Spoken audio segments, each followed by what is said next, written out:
মাশাআল্লাহ। আপনার বয়স 24 বছর চলে। আচ্ছা, জন্ম জেলা? নারায়ণগঞ্জের 2500-এ। পুরো জীবনের গল্পটাই শুনবো আমরা।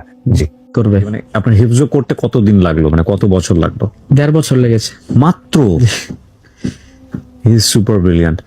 আমার নাম হচ্ছে আবু রায়হান। আবু রায়হান, এমনিতে সব জায়গায় কারি আবু রায়হান। কারি আবু রায়হান, মাশাআল্লাহ। আসসালামু আলাইকুম দর্শক, কারি আবু রায়হানের মুখ থেকে আবু রায়হানের জীবনের অজানা গল্প আজকের এই ভিডিওতে আমরা শুনবো। আজকের এই ভিডিওটি খুবই গুরুত্বপূর্ণ হতে চলেছে, তাই বলছি ভিডিওটি কেউ স্কিপ করবেন না। তো দর্শক চলুন আবু রায়হানের মুখ থেকে আমরা বিস্তারিত শুনে আসি। মাশাআল্লাহ। আপনার বয়স 24 বছর চলে। আচ্ছা, জন্ম জেলা? নারায়ণগঞ্জের 2500-এ। পুরো জীবনের গল্পটাই শুনবো আমরা। জি। ছোটকালে তো আমি মানে এলাকায় ছিলাম, তবে আমার বড় ভাই পড়তো কমি মাদ্রাসায়, জি। মানে হচ্ছে হেফজখানায়। আর বাবা কি করতেন আপনার? বাবা তখন একটা দোকান ছিল, ছোট মুদি দোকান আর কি। মুদি দোকান চালাতেন? জি জি। আচ্ছা, তো পাশাপাশি চাটাও বিক্রি করতেন। আপনারা কি নারায়ণগঞ্জের লোকাল? জি জি, নারায়ণগঞ্জের 2500-এ আমার বাড়ি। আচ্ছা, আর হচ্ছে যেখান থেকে নারায়ণগঞ্জের শেষ মানে সাইনবোর্ড, ওখানে একটা মাদ্রাসায় পড়তো আমার বড় ভাই। তো মায়ের ইচ্ছা ছিল অনেক যে আমাদের সবাইকেই যেন একটা মাদ্রাসার লাইনে পড়ি আমরা। আচ্ছা। তো আমি ছোটকালে স্কুলে তখন 2 পর্যন্ত পড়েছিলাম। কয় ভাই বোন আপনারা? আমরা 3 ভাই 1 বোন। আপনি মেজো? জি, আমি মেজো। বোন নাকি? আমার ছোট, আর একটা ভাই আছে ছোট আর কি একবার। ওকে। এমনি পারিবারিক আবহাওয়াটা কেমন ছিল? ছোটবেলা থাকে না যে খুবই রক্ষণশীল পরিবার, নামাজ কালাম সবসময় এগুলো দেখেছেন জন্মের পরে, কেমন দেখেছেন আসলে বাপ মাকে? আমার বাবা তো একজন সাধারণ মানুষ, এমনিতে জেনারেলে পড়েছে বিয়ে পর্যন্ত। ও আচ্ছা, উনি মাদ্রাসার না? জি না, উনি জেনারেল লাইনের, মা ও জেনারেল লাইনের। আচ্ছা। বাকি মা আসলে ওই খুব পছন্দ করতেন কোরআন তেলাওয়াত। আমি আসলে কোনোদিনই মানে এরকম পাইনি আমার জীবনে যে আমার মাকে সবসময় দেখেছি যে প্রতিদিন অন্তত তাহাজ্জুদ নামাজ তো মানে মিস নাই কখনোই। আলহামদুলিল্লাহ। আলহামদুলিল্লাহ, এটা আমি নিয়ে খুব প্রাউড করি আমার মাকে নিয়ে। আর বিশেষ করে ফজর নামাজের সময় আমাদেরকে সবসময় ডেকে দিত। তো Beautiful. আলহামদুলিল্লাহ, তো মা আসলে সবসময় চেয়েছেন যে আমরা যেন মাদ্রাসায় পড়ি। বাবা এক সময় চাইলেও আবার আরেক সময় দেখা যায় যে আমরা মানে স্কুলে পড়ি বা এই লাইনে থাকি, জেনারেল লাইনে, ওইটাই চাইতো। কিন্তু মায়ের একটাই যে আমরা মাদ্রাসায় পড়বো। আচ্ছা, তো সেখান থেকে মাদ্রাসা শুরু। ক্লাস 2 আর- পরে? জি জি। তো বড় ভাই যখন মাদ্রাসায় পড়া অবস্থায় ছিল, তো তখন আমার যখন বয়স হয় ক্লাস 2 এর পরেই মূলত আসলে যারা হাফেজ হয় তাদের মানে মূল বয়সটাই ধরা হয় যে 7-8 বছর থেকে আর কি। জি। তো তখন আমি মাদ্রাসায় চলে আসি। কোন মাদ্রাসায়? জি, ওটা সাইনবোর্ড আর কি। সাইনবোর্ডে, মানে ওখানে লোকাল এক মাদ্রাসা? জি আচ্ছা। জি, একটা লোকাল মাদ্রাসায়। তখন থেকে আমার মানে মাদ্রাসার যে পড়াশোনাটা সেটা শুরু হয়। বিশেষ করে রমজান মাস যখন আসতো, টিভির যেই তিলাওয়াত হয়, তারপরে কোরআন প্রতিযোগিতাগুলো হয়, আমার মা যখন সেহরি করতাম আমরা, তখন আমাদেরকে ওই তেলাওয়াত গুলো শুনতেন আর বলতেন যে আমার ছেলে কবে এই টিভিতে যে কোরআন তেলাওয়াত গুলো হয়, প্রতিযোগিতা হয়, এই প্রতিযোগিতায় কবে এইভাবে তেলাওয়াত করবে, মাশাআল্লাহ, এরকম মাশাআল্লাহ। বলতেন। তো আমি আসলে খুব তখন মনে মনে ভাবতাম যে এটা আসলে সম্ভব, এটা কিভাবে সেখানে তেলাওয়াত করব, মানে টিভির পর্দায়, এটা তো অনেক মানে বড় একটা কিছু। তো তখন থেকে মানে এটা একটা স্বপ্ন ছিল। তো যখন মাদ্রাসায় যাই, আমার একজন খালাতো ভাই ছিল বড়, তো ওনার মাধ্যমে মাদ্রাসায় আসা শুরু করি। তখন আবার আমার বড় ভাই রানিং ছিল মাদ্রাসায়, 4-5 পারা হয়েছিল কোরআনের। তো তখন আমি শুরু করি আর কি। মানে আপনার বড় ভাই যে মাদ্রাসায় পড়তেন ওই মাদ্রাসাতেই আপনি গেছেন? জি জি। আচ্ছা। তো আমার বড় ভাই আবার 4-5 পারা যখন শেষ হয় তখন আবার এই লাইন থেকে চলে আসে। যাই হোক, আল্লাহ হয়তো কপালে রাখেনি। কেন আসলো এরকম ঘটনা? তো শুধু আপনার ভাইয়ের ক্ষেত্রে না, অনেকের ক্ষেত্রেই ঘটে। তো আপনার ভাইয়ের ক্ষেত্রে ঘটনা কি ছিল? এরকম ঘটনা তো শুধু আপনার ভাইয়ের ক্ষেত্রে না, অনেকের ক্ষেত্রেই ঘটে। তো আপনার ভাইয়ের ক্ষেত্রে ঘটনা কি ছিল? সেটা আমি আসলে হয়তো আল্লাহ চাননি, বা হয়তো সবাইকে তো আল্লাহ সব কাজে রাখেন না। হ্যাঁ। তো ভাই যেহেতু চলে গেছে, এতদিন আমিও একসাথে থাকবো না। ছিলাম, তো এখন তো একা হয়ে গেছি কিভাবে। তখন আমার মধ্যে এরকম একটা ইয়ে চলে আসছে যে মানে তাহলে থাক, আমাদের এলাকায় আছে, ওখানে পড়াশোনা করব। তো এরকম একটা মানে চিন্তা চলে আসে। তো আব্বুকে বললে তখন আব্বু মাদ্রাসায় গিয়ে মানে এটা বলার পর থেকে বলতেছে কত টাকা লাগবে, কি লাগবে। আগে তো 50 টাকা 100 টাকা দিত, দেখা যায় 1 মাসের জন্য বা 2 সপ্তাহের জন্য 50 টাকা দিছে প্রথম। তো পরে আমি বলছি যে টাকা তো ইয়া না, আমি এখানে থাকবো না। পরে আবার বলতেছে আরো 50 টাকা রাখ, তারপরেও মাদ্রাসায় থাক। তারপর থাক। জি জি। না কিন্তু রায়হান, যে বয়সের গল্প আপনি বলছেন এই বয়সটা হয়তো অনেকেই টাচ করবে, কারণ অনেকেই তো পড়াশোনা করছে। জি, জি। আমি নিজেও কিন্তু ট্রাই করেছিলাম, সেটার গল্প হয়তো আমার দর্শকরা কিছুটা জানে। 10 দিন ছিলাম, তো আমি খুব ব্রিলিয়ান্ট স্টুডেন্ট ছিলাম মাশাআল্লাহ। আমি 10 দিনই মোটামুটি কায়দা, তারপর আপনাদের ওখানে কি বলে আমপারা না সিপারা কি যেন একটা বলে, ওটা জি, জি। দুটো কমপ্লিট কোনো শিফট ধরার কথা ছিল। তো আমি থাকলে হয়তো আমার মা যদি একটু ধৈর্য ধারণ করতো, আর আমারও খুব কষ্ট লাগছিল যে কারণে আসলে থাকা হয় নাই। তো কি কারণে বারবার মনে হচ্ছিল চলে আসি, ওখানে কি সমস্যা ছিল, মানে কত রকমের কঠিন অবস্থা পার করে শেষ পর্যন্ত এইরকম জায়গাতে আসতে হয়, এটা একটু শুনতে চাই আপনার কাছে। এটার তো পরিপূর্ণ ব্যাখ্যা দিতে পারবো না, কারণ ছোট ছিলাম তো। ছোট মানুষ যারা, তাদের চিন্তা ভাবনা তো ওইরকমই, হুটহাট যেটা দেখে ওইরকমই চিন্তা ভাবনা করে। তো বড় খাওয়া দাওয়ার কোনো কষ্ট ছিল? ওইরকম মানে কষ্ট আপনাদের ছিল না। খাবারের মেনু কি ছিল, এটা একটু বলেন। খাবারের মেনু এমনি খারাপ ছিল না। সকালে দেখা যায় যে আপনি হয়তো শুনেছেন যে আগের যুগে যে মাদ্রাসাগুলো, বা আজ থেকে 10 বছর আগে যদি মাদ্রাসায় কেউ পড়ে, তখন দেখা যায় যে কোনো মতো একটু খাবার আর কি, যে আলুর ভর্তা বা ডাউল ইত্যাদি ইত্যাদি আর কি, খুব বেশি উন্নত ছিল না, আবার একদম যে মানে না খাওয়ার মতো ওরকম ওরকম না, জি। ওরকম হলে তো অনেক কষ্ট হয়ে যেত। পড়াশোনার ডিসিপ্লিন কি ছিল ওই সময়টাতে? সকালবেলা ঘুম থেকে ওঠার পরে তারপরে জি, কি? জি, সকালে হিফজখানায় পড়লে যদি হাফেজ হওয়ার জন্য কেউ চেষ্টা করে, তখন দেখা যায় যে ফজরের আগে আগে উঠতে হয়, 1 ঘন্টা আগে মিনিমাম। হ্যাঁ, তো উঠে ওই সিরিয়াল ধরতাম, হাল দিয়ে দেখা যায় কখনো কখনো 2 নাম্বার 3 নাম্বার সিরিয়ালে থাকতাম, কখনো আগে থাকতাম, মানে সবক দেওয়ার জন্য। সবকের পরে আবার আরেকটা আছে 7 সবক। 7 সবকটা হচ্ছে সবকের যেই পৃষ্ঠাগুলো আগের দিনের কয়েকদিন আগের যেটা, তো ওইটা থাকে আর কি সবকের পর। আমার মাকে সবসময় দেখেছি যে প্রতিদিন অন্তত তাহাজ্জুদ নামাজ তো মানে মিস নাই কখনোই। আলহামদুলিল্লাহ। আলহামদুলিল্লাহ, এটা আমি নিয়ে খুব প্রাউড করি আমার মাকে নিয়ে। বিশেষ করে রমজান মাস যখন আসতো, টিভির যেই তিলাওয়াত হয়, তারপরে কোরআন প্রতিযোগিতাগুলো হয়, আমার মা যখন সেহরি করতাম আমরা, তখন আমাদেরকে ওই তেলাওয়াতগুলো শুনতেন আর বলতেন যে আমার ছেলে কবে এই টিভিতে যে কোরআন তেলাওয়াতগুলো হয়, প্রতিযোগিতা হয়, এই প্রতিযোগিতায় কবে এইভাবে তেলাওয়াত করবে। পরে যদি আগে সবকটা দেওয়া হয়, তাহলে 7 সবকের জন্য একটু সময়টা বেশি পাওয়া যায় আর কি। তো এরপর আবার আমুকতা আছে। আমুকটা হচ্ছে ওই 1 পারা করে, আধা পারা করে, মানে এরকম একটা সিস্টেম আর কি হেফজখানার। ওকে, আমি যেটা বলছিলাম আর কি, যে বড় ভাই যেদিন চলে আসে আমার খুব কষ্ট হচ্ছিল, বা আমি খুব কান্নাকাটি করছিলাম মনে মনে। এটা হচ্ছে ওই যে বাবাকে বলার আগে যে আমি অন্য মাদ্রাসায় পড়বো, এর আগের কথা আর কি। আমি অনেক চেষ্টা করছিলাম যে বড় ভাই যেহেতু চলে গেছে, তা আমি আর থেকে কি করবো, আমিও দেখি যাওয়ার চেষ্টা করি, কিন্তু কোনোভাবেই সাহস মানে পাই নাই। সেজন্য মনকে মানে পাথর বানিয়েই কিছুদিন চালাই দিলাম। এরপরে বাবা আসার পরে ওই বললাম যে এলাকায় একটা মাদ্রাসায়, ওইদিকেই পাশাপাশি এলাকায় থাকলে বাড়িতে বেশি আসা যাওয়া করতে পারবো, এরকম বলার পরে এরপর আমি মানে কোনোভাবেই মানতেছি না। এরপর 3-4 জন ওই ছেলে ডাক দিয়ে বলতেছে ওরে ধরো, আমি মানে চলে যাই। ও, পরে আমি তো আরো বেশি জোরে কান্নাকাটি শুরু করছি, যে আরো কয়েকজন আমার ধরছে। ধরার পরে যাওয়ার সময় বলছে যে তুই এনই থাকবি, মানে তোর এনি পড়তে হবে। হাওয়া যদি ওই কঠিন যদি না হইতেন ওই দিন, তাহলে আজকের আবু রায়হানকে আমরা পেতাম না। তখন তো আসলে বুঝি নাই। আর এটা খুব কঠিন, আমি আমার সন্তানের ক্ষেত্রে পারবো না, সব বাবা পারেন না, বাট কিছু কিছু জায়গায় পারা উচিত। চলে যাওয়ার পরে আমি আবার আগের মতো নরমাল হয়ে গেছি আর কি, যেহেতু নরমাল তো হবেই না, এগুলো সব ইউজড হয়ে যায়। জি জি, যেহেতু আর সম্ভবই না, সে তো আর কষ্ট করে চেষ্টা করার কোনো দরকার নাই। পরে তখন আমার মনে হয় 10 পারা বা 12 পারার মতো হয়েছে মুখস্থ। জি জি। ওকে। তো এরপরে আস্তে ধীরে আমার একজন ওস্তাদ ছিল তখন ওই হেফজখানায়, হ্যাঁ, মাহমুদুল হাসান হাসনাইন নামে আর কি। জি উনি আমার জীবনের একজন মানে শ্রেষ্ঠ ওস্তাদ হাফেজ হওয়ার জন্য আর কি। জি। এখানে ধারাবাহিকভাবে পড়েছি হ্যাঁ, কয়েক বছর। তারপরে হাফেজ হওয়ার কিছুদিন আগে ওই ওস্তাদটা আবার অন্য জায়গায় শিফট করে আর কি, মাদ্রাসায়। আচ্ছা, তো ওখানে আমি চলে গেছি যে আচ্ছা। হাফেজটা ওনার কাছে কমপ্লিট করি। ওকে। ওনার কাছে কমপ্লিট করার পরে এরপরে ওই আমাদের মুফতি আব্দুল কাইয়ুমুল্লাহ হাফিজাল্লাহ হুজুরের কাছে আসি। তো ওনার কাছে কিভাবে আসলেন? ওনার কাছে আসি হচ্ছে আমার মানে দাদার মাধ্যমে। মানে আপনি হাফেজ কমপ্লিট হয়ে তারপরে ওনার কাছে এসেছেন? জি জি। আচ্ছা, তো আমি একটু জানতে চাই, মানে আপনার হিফজ করতে কতদিন লাগলো, মানে কত বছর লাগলো? 1.5 বছর লেগেছে মাত্র? He is super brilliant. অনেক অল্প সময়ে বোধহয় অনেকে করে ফেলে, রাইট? এটা আমি জানি না, বাকি মানে ওই আমার সবকটা তারপরে যে হুজুর ছিলেন আর কি, হ্যাঁ, উনি মানে খুব এই বিষয়ে খুব ডিসিপ্লিন মেনটেন করতো আর কি। প্রতিদিন সবকটা একটা মানে কয় পৃষ্ঠা দিতে হবে, বাধ্যতামূলক ছিল। জি জি। উনি এই বিষয়টা নিয়ে খুব মানে ফিকির করতেন। ওনার মতো ওস্তাদ কেউ যদি মনে করে যে আমি হাফেজ হব, বা কেউ যদি মনে করেন যে মানে এতদিনে হাফেজ হব, ওইটা হুজুরের মাধ্যমেই বা উনি যেভাবে চিন্তা করবেন, আশা করি প্রতিনিয়ত এইভাবে একটা রুটিন সাজালে ওইভাবে হাফেজটা হওয়া যায় আর কি। মাত্র 1.5 বছরে 30 পারা কোরআনের হাফেজ। তখন আপনার বয়স কত যখন কমপ্লিট করলেন? 10 বছর চলে। মাত্র 10 বছর। মানে আপনি ক্লাস 2 তে থাকা অবস্থায় ওখানে গেছেন। জি। তো আপনার পরে এরকম হয় চিন্তা হয়নি যে আমি ফিরে এসে এখন জেনারেল লাইনে পড়াশোনা করি, না করেছেন?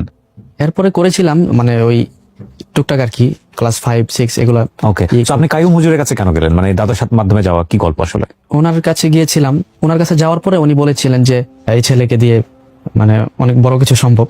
আর তখন কোরআন তেলাওয়াত করেছিলাম। আর তখন আমাদের এলাকায় আশপাশে প্রতিযোগিতা হতো আর কি, ওই ছোটখাটো প্রতিযোগিতা, এলাকা ভিত্তিক। আচ্ছা। তখন আমাদের ওই সোনারগাঁ 12 নামে একটা জায়গা, সেখানে আলমদিনা একাডেমি একটা নামে একটা প্রতিযোগিতা হয়। আচ্ছা। তো সেখানে কোরআন তেলাওয়াতেও ফার্স্ট হয়েছিলাম, আর ইয়েতে সঙ্গীতে এগুলোতেও ফার্স্ট হয়েছিলাম আর কি। এই যে আপনার ভেতরে যে সুরটা তেলাওয়াতের, এটা কি আপনার খুবই ন্যাচারাল, মানে ছোটবেলা থেকেই আপনি এরকম? যে আমি যখন ওই হুজুরের কাছে ছিলাম হেফজ পড়া অবস্থায়, তখন আমি টুকটাক ওই যখন অনুষ্ঠান হতো বা মাহফিল হতো, তখন আমাকে অনেকেই বলতো যে ওই আবু রায়হান আছে, ওকে দিয়ে সঙ্গীত মানে গাওয়ানোর জন্য। তখন আমি ওই একটা সঙ্গীত ছিল, আমার খেয়াল নাই, তো ওইটা আব্বু মানে বাবা মার একটা সঙ্গীত ছিল আর কি, ওইটা বেশি বেশি গাইতাম। আচ্ছা। তো তেলাওয়াতও করতাম, প্রিপারেশন নিয়ে প্রতিযোগিতার জন্য গাওয়া ওইরকম না, এমনি হয়তো অনেকে বলতো যে ওরে গজল গাওয়াইলে ভালো হবে এই সেই, আমাকে একটু সিলেক্ট করতো আর কি। কণ্ঠ ভালো ছিল, সুতরাং সবার নজরে পড়তো। তো এই কণ্ঠ ভালো থাকার কারণে কি কাইয়ুম হুজুরের কাছে নিয়ে যাওয়া আপনাকে? হুজুর তো তখন এটা নিয়ে ওরকম কাজ করতো না। হ্যাঁ। বাকি আমি যখন যাই তখন হুজুর মানে অন্যরকম একটা কনফিডেন্স হয়তো পেয়েছিল, আমি জানি না। তো এরপর মানে আমার মাধ্যমেই শুরু করেছিলেন আর কি, যে বড় বড় গল্পটা আমি একটু শুনতে চাই, মানে আপনাকে কেন নিল? আপনারা তো হাফেজ হয়ে গেছেন, ওনার কাছে যাওয়ারই বা দরকারটা কি? হাফেজ হওয়ার পরে শোনানোর জন্য আর কি। ও, ওনাকে শোনানোর জন্য যে আমার আসলে কতটুকু কারেকশন লাগবে। ওনার ছিল হচ্ছে আমাদের এলাকার পাশেই ওই আল ইসলাহ একাডেমি নামে একটা মাদ্রাসা। হ্যাঁ। তো ওই মাদ্রাসায় গিয়েছিলাম ওই শোনানোর জন্য আর কি, ওনার যে শিক্ষক, হেফজখানার যে শিক্ষক ছিলেন ওনাদেরকে। তো ওখান থেকেই যে এলাকার যে প্রতিযোগিতাগুলো সেখানে অ্যাটেন্ড করি আর কি, ওখান থেকে। ওকে। জি জি। তো ওই যে আমি বলেছিলাম যে বারোদি যেই কোরআন প্রতিযোগিতাটা, সেটা খুবই এলাকা ভিত্তিক, ছোট। জি। ওখানে গিয়ে যখন আমি 1 নাম্বার হয়েছি, তখন আমাকে আবার মিছিল দিয়ে আমাকে নিয়ে আসছে আর কি। মাশাআল্লাহ। দাদা কাকা তারপরে যারা ছিল, তো আমার নিজের কাছে একটা কনফিডেন্স পেয়েছিলাম জীবনের প্রথম। তো এটা কত বছর বয়সে? 10-11 বছর বয়সে? জি জি, তখন এরকমই ছিল। পুরস্কার ছিল আবার 1200 টাকা।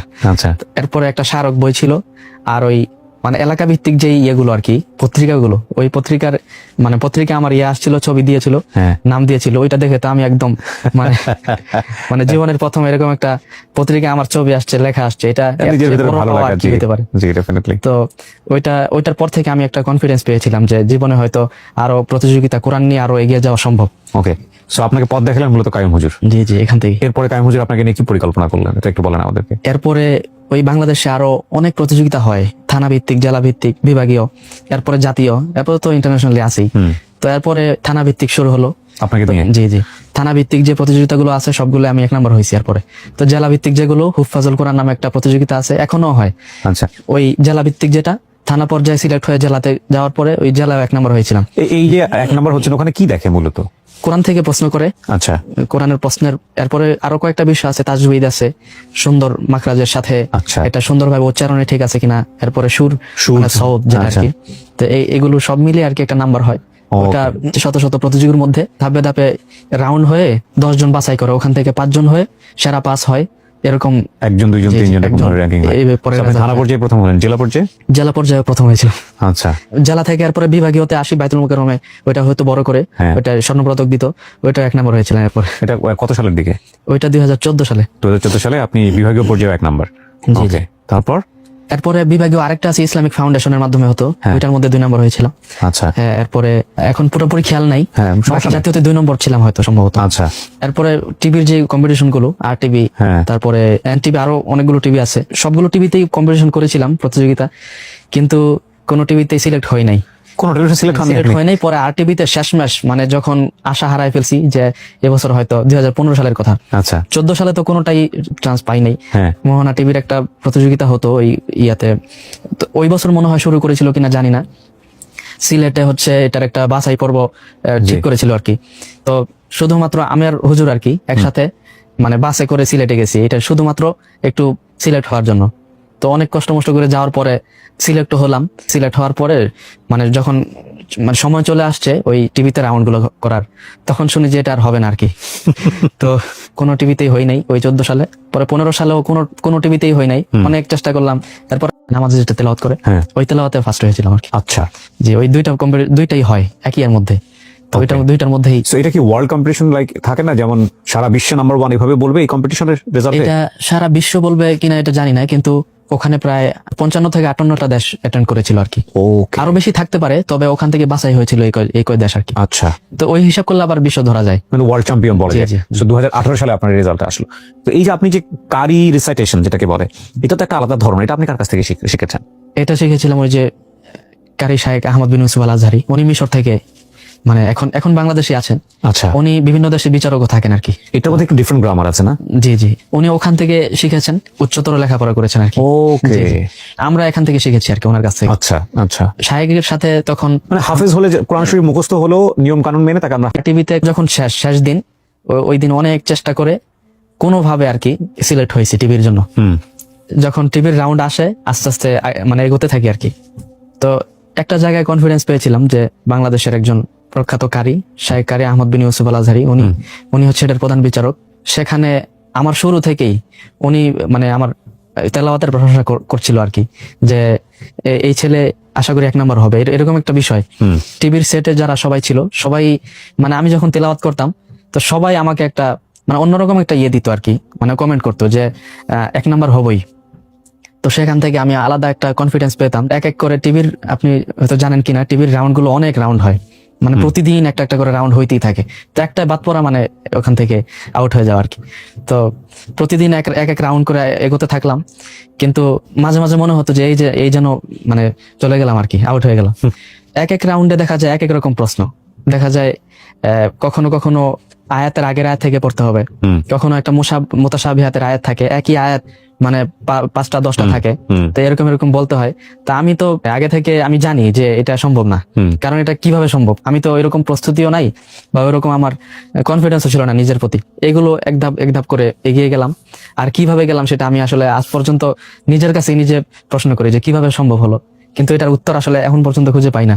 তো কি রেজাল্ট কি দাঁড়ালো ওটার টেলিভিশনের? ওইটা 1 নম্বর হয়েছিলাম এটা। ও বিউটিফুল, 2015 সালে। জি জি, আর টিভিতে আলোকিত কোরআন। এরপর থেকে হচ্ছে বাহিরের যে প্রতিযোগিতাগুলো, বাইরে গেলেন কত সাল? 2016-তে। এটাই কাইয়ুম হুজুর, 15 পরের বছর। জি, কাইয়ুম হুজুর সাহেবই আপনার এটা বন্দোবস্ত করেছে। জি জি, ওখানে হয়। বাকি ওখানে ওই রেজিস্ট্রেশন তারপরে ইত্যাদি কোথায় এটা? একটা সংস্থা আছে, তিজানুন নূর আর কি প্রতিযোগিতার নাম। কোন দেশে হয় এটা? জিম টেলিভিশন, কাতারে। কাতারে হয়। জি। সেই প্রথম দেশের বাইরে গেলেন আপনি। জি জি, অভিজ্ঞতাটা শুনি কেমন লাগলো? প্রথমের অভিজ্ঞতা তো আসলে বলে বোঝানো সম্ভব না। একটু ভয়ে ছিলাম কিভাবে বিদেশের মাটিতে ভালো রেজাল্ট করব, মানে পর্যাপ্ত পরিমাণ প্রস্তুতি দরকার আছে। তারপরে কিভাবে বিচারকরা নাম্বার দিবে, আর বাংলাদেশের নাম কিভাবে উজ্জ্বল করব, দেশের একটা সুনাম সেটা কিভাবে ধরে রাখতে পারবো। তো এইসব টেনশনে আসলে প্রথমবার আসলে কি 1 নাম্বার হতে পারবো, কিন্তু এইসব টেনশনে সবই ভুলে গিয়েছিলাম আর কি। তো ওই বছর 1 নাম্বার হতে পারি নাই, 4 নাম্বার হয়েছিলাম আর কি। সো ওখানে গিয়ে আপনি যাদেরকে দেখলেন পার্টিসিপেন্ট হিসেবে, ওরা কেমন, বা যারা জাজে থাকেন ওরা কেমন আমাদের দেশের তুলনায়? ওরা তো বিভিন্ন আরব দেশ থেকে ওরা আসে। হ্যাঁ, ওদের ভাষায় আরবি নাকি? জি জি, ভাষাই আরবি। আবার ওদের যে তেলাওয়াত মানে খুব মজবুত। আমরা যাওয়ার পরে যখন ওদের তেলাওয়াত শুনি তখন মনে হয় যে কোরআন তেলাওয়াতের এমনি আমরা অনেক চেষ্টা করি এটা নিয়ে, বাকি ওরা তো যেহেতু আরব দেশে জন্মগ্রহণ করেছে, ওদের ভাষায় আরবি, সেক্ষেত্রে ওদেরকে পিছনে ফালানো এটা তো অনেক কঠিন ব্যাপার। এবং এটা সত্য, কিন্তু আপনারা দেখবেন আমাদের এই যে সোশ্যাল মিডিয়ার যুগে, এখন তো আমাদের যারা শোনেন তারা নিশ্চয়ই জানেন, ওদের তেলাওয়াতের মধ্যে যে মিষ্টতা, যে মাধুর্যতা, যে বোল্ডনেস, এইটা আসলে এশিয়ান জায়গা থেকে পাওয়া খুবই মুশকিল, খুবই মুশকিল। বিশেষ করে মিশরের কিছু কারি আছেন মাশাআল্লাহ। জি জি, মিশর তো ওই কিরাত যেটা আর কি তেলাওয়াতের জন্য এটা বিখ্যাত, এটা সবাই জানে। জি। আর আমাদের দেশের যে হাফেজরা আছেন, মানে বিশেষ করে আমরা যখন প্রতিযোগিতা যাই, আমাদের দেশ থাকলে ওরা আমাদের দেশকে অনেক করে সঙ্গে একটা করে। গোনার মধ্যে ধরে আর কি, হ্যাঁ, যে একটা মানে পুরস্কারের মধ্যে একটা সে পাবে। হ্যাঁ, এটা আমি সিরিয়ালে শুনেছি, থাকবে। এটা আমি শুনেছি। আমার এখানে আরেকজন হাফেজ এসেছিলেন, আমি জি জি, দেখেছিলাম ওই হাফেজ নাজমুল সাকিব। নাজমুল সাকিবের এই কথাটা এরকম ছিল যে বাংলাদেশ আসলে বাংলাদেশের জন্য একটা পজিশন রেখে তারপর ওরা হিসাব করে এবং খুব সম্মানের সহিত দেখে। জি, আমি এই বিষয়ে আমি একটা মানে কথা বলি। ওরা তো কোরআন তেলাওয়াত করে, কোরআনের যে মুখস্থ করার বিষয়টা আর কি, ওরা আয়াতে একটু মানে আমার মতে একটু কম রাখে, কারণ ওরা হয়তো আমি জানি না, বাকি মানে সওয়াল যে প্রশ্ন আর কি, প্রতিযোগিতায় গেলে তো দেখা যায় পুরো কোরআন থেকে প্রশ্ন করে, সেখান থেকে 1-2 পৃষ্ঠা এমনিতেই শোনে। তো সেক্ষেত্রে বাঙালি হাফেজ যারা আছেন, তো ওরা তো এই বিষয়টা নিয়ে অনেক চেষ্টা করে। আমরা সবাই হিফজ করার যে বিষয়টা, ওরা এত গুরুত্ব দিয়ে হেফজ করে না। আমাদের দেশে যে হেফজখানাগুলো, ওই হেফজখানা যে পরিমাণ মানে পরিশ্রম করে হেফজখানাগুলোতে মানে হাফেজ হওয়ার জন্য, আমার মনে হয় না এর অর্ধেক ওরা করে। আচ্ছা, যারা বিশ্বজয় করেছেন আর কি, হ্যাঁ, মানে কোরআন নিয়ে যারা প্রতিযোগিতা করে ভালো একটা স্থান লাভ করেছেন, তারা সবাই আমার মনে হয় যে অনেক পরিমাণ চেষ্টা করেছে। রাইট। চেষ্টা না করলে আসলে এত বড় প্রতিযোগিতায় গিয়ে আরো বিশ্বকে পিছনে ফেলে 1 নাম্বার হওয়াটা, আমি মানে আমার ব্যক্তিগত জায়গা থেকে আমি মনে করি এটা অনেক কঠিন, কারণ সরাসরি না দেখলে, ওখানে উপস্থিত না হলে বা তেলাওয়াত না শুনলে এটা আসলে বোঝা যায় না। 2016 সালে আপনি চতুর্থ হলেন। জি জি। তারপরে কি হলো? ইন দ্য মিডিয়াম আমি একটু জানতে চাই যে আপনি তো হাফেজ হয়েছেন, প্র্যাকটিস হচ্ছে, কম্পিটিশন হচ্ছে, এগুলো নিয়েই থাকছেন নাকি পাশাপাশি আপনি অন্য কিছু করার চেষ্টা করছিলেন ক্যারিয়ারের জন্য? 2016-তে যখন চতুর্থ হলাম, পরে হুজুরও বলেছিল যে যেহেতু এবার আসলে ভালো একটা মানে খুব একটা ভালো রেজাল্ট হয় নাই, সেহেতু এখান থেকে আমরা মানে কিভাবে কি করলে ভালো রেজাল্ট হওয়া যায় বা সামনে আরো ভালো কিছু করা যাবে, এই প্রতিযোগিতায় এসে আমরা যেন আবার সে ভালো রেজাল্টটা করতে পারি, সেভাবে আমরা মানে এগিয়ে যাবো আর কি। আরো ভালো রেজাল্ট করার জন্য যে পরিমাণ পরিশ্রম করা দরকার, কি কি বিষয় ফলো করলে আরো ভালো রেজাল্ট করা সম্ভব, সেগুলো নিয়ে চেষ্টা করতে থাকলাম। 2017-তে একটা তেলাওয়াত পাঠানো হয়েছিল আর কি কাতারের সেই প্রতিযোগিতায়। আবার কোনো একটা সমস্যার কারণে তেলাওয়াতটা পৌঁছায়নি, বা পৌঁছাইলেও হয়তো যোগাযোগ ত্রুটি ছিল, সেই জন্য আর যাওয়া হয়নি। তো এর পরের বছর 2018-তে আবার সেই প্রতিযোগিতায় অ্যাটেন্ড করি। ওকে। তো সেখানে ওই আপনি তো জানেন কাতারে বাংলাদেশের অনেক ইমাম আছেন। হ্যাঁ। তো ওনাদের মধ্যে অনেক ভালো ভালো ইমাম সাহেব আছেন বা এই বিষয়ে অনেক ভালো বুঝেন। ওনাদের মাধ্যমে কোরআন তেলাওয়াতের যেই ত্রুটিগুলো আছে সেগুলোকে আমরা একটু পর্যবেক্ষণ করি, তারপরে কোরআন তেলাওয়াত প্রতিদিন প্র্যাকটিস করি, কিভাবে করলে 1 নাম্বার হওয়া সম্ভব।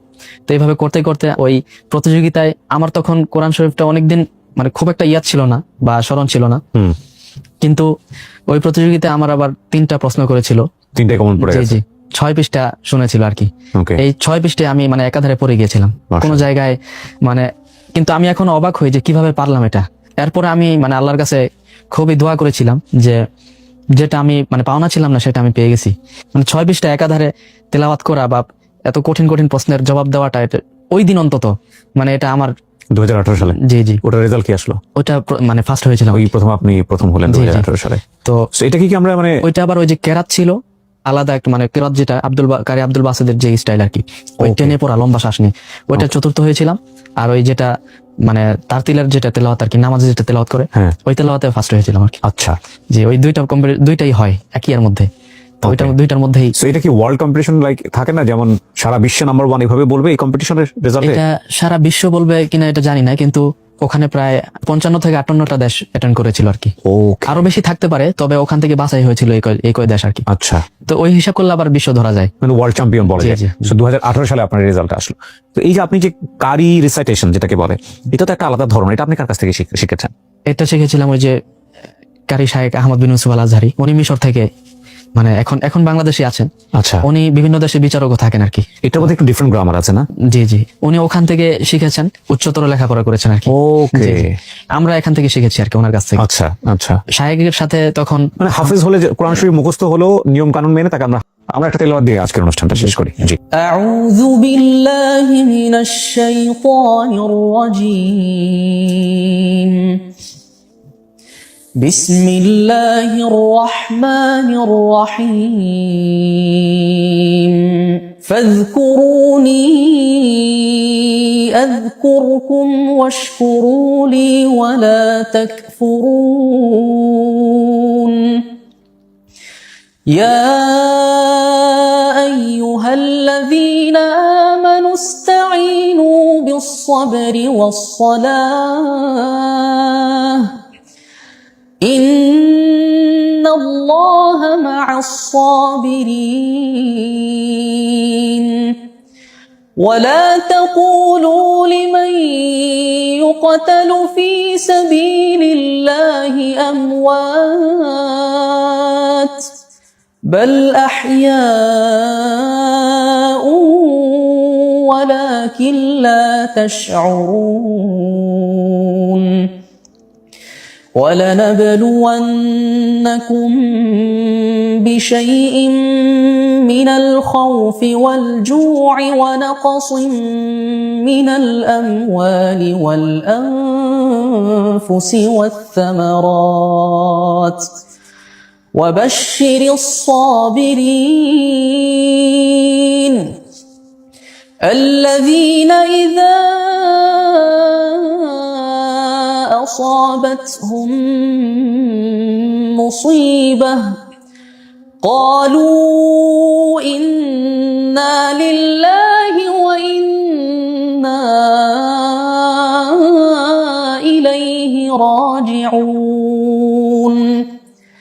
أولئك عليهم صلوات من ربهم ورحمة وأولئك هم المهتدون صدق الله العظيم মাশাআল্লাহ মাশাআল্লাহ, কি চমৎকার কণ্ঠ আপনার। হাফেজ বলছি, জি। তোমরা কারি বলবো কিভাবে? এটা কারি হওয়ার জন্য পদ্ধতি আছে? আসলে হাফেজ হওয়া জরুরি না। আচ্ছা, বাকি কারি যে কাউকে বলা যায়, এমনি যে কোরআন তিলাওয়াত করে সেই কারি, তাকে কারি বলা যায়। বাকি ওই আমরা বলি না কারি আব্দুল বাসেদ, মানে যিনি খুব লম্বা শ্বাস নিয়ে তেলাওয়াত করেন, খুব মানে উঁচু আওয়াজে তেলাওয়াত করেন, ওইটাকে আমরা মানে বাংলাদেশের মানুষ আমরা যেটাকে কারি হিসাবে ডিফারেন্ট স্টাইল, জি, শুনলেই বোঝা যায় এটা কারি। জি জি। হ্যাঁ, তো আপনারা যখন হাফেজ হলেন তখন আপনাদের তো মাদ্রাসা থেকে এক ধরনের সার্টিফিকেট দেয় কি না? ওটাও দেয় না? এটার জন্য আলাদা স্পেসিফিক কোনো সার্টিফিকেট নাই, ওইভাবে কোনো সার্টিফিকেটও নাই। আপনি 2018 সালে প্রথম হলেন, তারপরে কি আর কোনো কম্পিটিশন অংশগ্রহণ করেছেন? এরপরে করেছি অনেক, সবটাই তো আর সম্ভব হয় না। হ্যাঁ, দেখা যায় 2024-এ এসে আবার সেনেগালে, ওই যে আফ্রিকায় যেটা আর কি, যেটাতে আমি আপনাকে নিয়ে বোধহয় আপনার একটা ভিডিও পাঠিয়েছিলেন, জি, আমি জি। পোস্ট করেছিলাম। সেনেগাল, ওখানে আপনি ফার্স্ট হলেন? জি জি। ওকে, ওনারাও বিভিন্ন দেশ থেকে সিলেক্ট করে এরপরে মানে কয়েকটা দেশ রেখেছে ওখানে, মানে সশরীরে গিয়ে প্রতিযোগিতা দেওয়ার জন্য। ওকে, বিউটিফুল। আপনার মা এখন কেমন অনুভব করে আপনাকে নিয়ে? বাবা মা এখন উমরায় আছে আর কি। মা তো এখন আসলে অনেক খুশি, মানে আসলে এত প্রতিযোগিতা বা এত কিছু এগুলোর বাহিরে মা চেয়েছিলেন যে একজন হাফেজ, একজন কোরআনের হাফেজ হওয়ার জন্য। তো সেটা যেহেতু হতে পেরেছি, নিজেও আসলে গর্বিত অনুভব করি। মানে মায়ের চাওয়া ছাড়াও এটা আল্লাহ তাআলার রহমত, বা এটা আমি আল্লাহ তাআলার কাছে অনেক শুকরিয়া আদায় করি। নিশ্চয়ই, আর সেটা হয়েছে মায়ের চাওয়ার জন্যই, মা হয়তো ওসিলা। আলহামদুলিল্লাহ, আপনার মায়ের দোয়া আপনার জীবনের জন্য আশীর্বাদ হয়ে গেছে। তো আমি রিসেন্টলি দেখলাম ডক্টর জাকির নায়কের সঙ্গে বোধহয় আপনি তাকে তেলাওয়াত করে শোনাচ্ছিলেন। আপনার ফেসবুকে আমি দেখি মাঝে মাঝে বিভিন্ন কন্টেন্ট, এবং দেশের বিভিন্ন কতগুলো দেশ ঘোরা হলো এখন পর্যন্ত? 12-13টা হবে। 12-13টা শুধুমাত্র এই কোরআন প্রতিযোগিতার জন্যই, বা বিভিন্ন এমনি কোরআন প্রতিযোগিতার জন্য বা ওই কোরআন রিসাইটেশনের জন্য কয়েকটা দেশ, বাকি এমনিতে সফরে গিয়েছিলাম আর কি। আচ্ছা, মানে কোরআনের জন্য গেলে এটার জন্য আলাদা একটা প্রাউড ফিল করি। ডেফিনেটলি। ক্যারিয়ারটা তাহলে কি হলো, মানে পড়াশোনা? এখন দাওরা হাদিস আছে এবছর আর কি। আচ্ছা, এবছর মানে দাওরা শেষ হলে পরে মাওলানা আর কি, মাওলানা হয়ে যাবেন তারপরে? জি।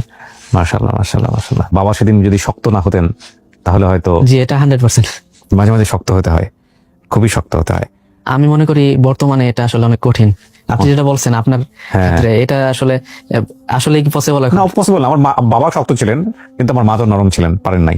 এবং খুব স্বাভাবিক আমিও নরম ছিলাম, হয় নাই। এরকম বাংলাদেশের অনেক ছেলে মেয়ে আছে যাদের হয় নাই। তো কিছু কিছু জায়গায় একটু শক্ত হতে আমার হয়। মা তো অনেক নরম, এখনো আগেও নরম ছিল, কিন্তু বাবা খুব মজবুত শক্ত ছিল। মানে বাবাকে অনেক ভয় পাইতাম ছোটকাল থেকেই, সেই জন্যই হয়তো ওই দিন আর কথা বলতে পারি নাই। তো বাবার এই শাসনের কারণেই সেদিন হয়তো মানে হাফেজ হওয়ার যে ইয়াটা সেটা পূরণ আপনার কি হয়েছে। পরিবার হয়েছে? আপনার কি পরিবার হয়েছে? আমার মেয়ে আছে, মাশাআল্লাহ। মেয়ের বয়স কত? 8 মাস চলে মাত্র? ও, তোমার বিয়ের সাথে তো বেশি দিন হয় নাই বোধহয়। জি। আচ্ছা, তো ভবিষ্যতে মাওলানা পাচ্ছি আমরা, এবং ইনশাল্লাহ ও দেশকে সম্মানিত করেছে এত চমৎকার একটা জায়গাতে। আপনারা নিশ্চয়ই রায়হানকে অনেক বেশি চেনেন, আমার চেয়ে অনেক বেশি চেনেন, অনেক ভালো চেনেন, এবং বাংলাদেশের জন্য করবো। এবং ওর যে তেলাওয়াত, সে তেলাওয়াত দিয়ে আমরা আমাদের এই অনুষ্ঠানটা শেষ করব। আমি আজকের এই অনুষ্ঠানটাকে ব্র্যান্ডিং বাংলাদেশে দেখতেছি এমন ভাবে, দেখেন আমরা যে পরিবারে জন্মগ্রহণ করি না কেন, আল্লাহ আমাদেরকে কিছু না কিছু প্রতিভা দিয়ে দুনিয়াতে পাঠিয়েছেন। আমরা যেন সেই প্রতিভার এক্সপ্লোরটা করার চেষ্টা করি, এবং সেটুকুর খ্যাতি আপনাকে পুরো বিশ্বে আপনাকে নতুন একটা মার্ক করতে পারেন, পুরো বিশ্বে আপনাকে পরিচিতি দিতে পারে। তো আবু রায়হান আসলে বাংলাদেশের কোরআন রিসাইটেশনের জায়গাতে, হিফজুল কোরআনের জায়গাতে খুবই পরিচিত একটা মুখ। এবং আবু রায়হানের মতো অনেক বাবা মাই স্বপ্ন দেখেন যে তার ছেলেটা আবু রায়হানের মতো সুন্দর করে রিসাইট করুক, সম্মান বই নিয়ে আসুক দেশের জন্য। তো সেই জায়গা থেকে আমাদের আজকের ব্র্যান্ডিং বাংলাদেশটা অনেক বেশি পরিপূর্ণ। মাশাআল্লাহ মাশাআল্লাহ, কি চমৎকার কণ্ঠ আপনার। আল্লাহ অনেক অনেক বারাকা দিক এই কণ্ঠের উপরে। হ্যাঁ, অনেক বেশি খেদমত করার সুযোগ থাকুক আপনার। এই দোয়া দিয়ে শেষ করছি। অনেক ধন্যবাদ ভাই আমার ডাকে সাড়া দেওয়ার জন্য। আপনি বাংলাদেশকে আরো বেশি সম্মানিত করেন। শুকরিয়া আপনাকেও, জাযাকাল্লাহ আজকের মতো এত সুন্দর একটি অনুষ্ঠানে আমাকে সুযোগ দেওয়ার জন্য। জাযাকাল্লাহু খাইরান। আলহামদুলিল্লাহ। রায়হানের সিম্পলিসিটি আমার খুব ভালো লেগেছে। রায়হান অনেক অনেক দূর যাবে ইনশাল্লাহ, সেই দোয়া করে আজকের এই অনুষ্ঠানটা আমরা এখানেই শেষ করছি। প্রিয় দর্শক এবং শ্রোতা, বিশেষ করে হিফজুল কোরআন যারা আছেন বাংলাদেশে, তারা বাংলাদেশের বিভিন্ন প্রতিকূল পরিস্থিতির মধ্যে নিজেদেরকে এরকম একটা সম্মানের জায়গায় নিয়ে আসেন অনেকেই। আমি জানি বাংলাদেশের এরকম অসংখ্য মাদ্রাসা আছেন যেখানে খুব অল্প টাকায়, খুব কষ্ট করে, খুব পরিশ্রম করে পরিবারের সবচেয়ে আদরের সন্তানটি কোরআনের হাফেজ হওয়ার জন্য চেষ্টা করেন। এই পরিবার, এই মানুষগুলোর প্রতি আমাদের ভালোবাসা, সম্মান যেন সবসময় থাকে। তারা যেন যোগ্য জায়গাটিতে যেতে পারেন ক্যারিয়ারের দিক থেকে, সেই চেষ্টাটা যেন থাকে, সেই প্রত্যাশায় আমরা আজকের মতো এখানে শেষ করছি। আসসালামু আলাইকুম। তো সম্মানিত দর্শক শ্রোতা, আশা করি সম্পূর্ণ ভিডিওটি আপনারা দেখেছেন এবং আশা করি আপনাদের কাছে আবু রায়হানের কথাগুলো অনেক অনেক ভালো লেগেছে। তো দর্শক, আপনাদের কাছে কারি আবু রায়হানকে কেমন লাগে আপনাদের মন্তব্য অবশ্যই কমেন্ট সেকশনে জানিয়ে দিবেন। তো দর্শক, আজকের এই ভিডিওটি এ পর্যন্তই। আজকের এই ভিডিওটি ভালো লাগলে লাইক এবং শেয়ার করে দিন। আর হ্যাঁ, নিত্য নতুন আপডেট ভিডিও পেতে চ্যানেলটি সাবস্ক্রাইব করতে ভুলবেন না। দেখা হবে নতুন ভিডিওতে, ততক্ষণ ভালো থাকুন, সুস্থ থাকুন, ফি আমানিল্লাহ।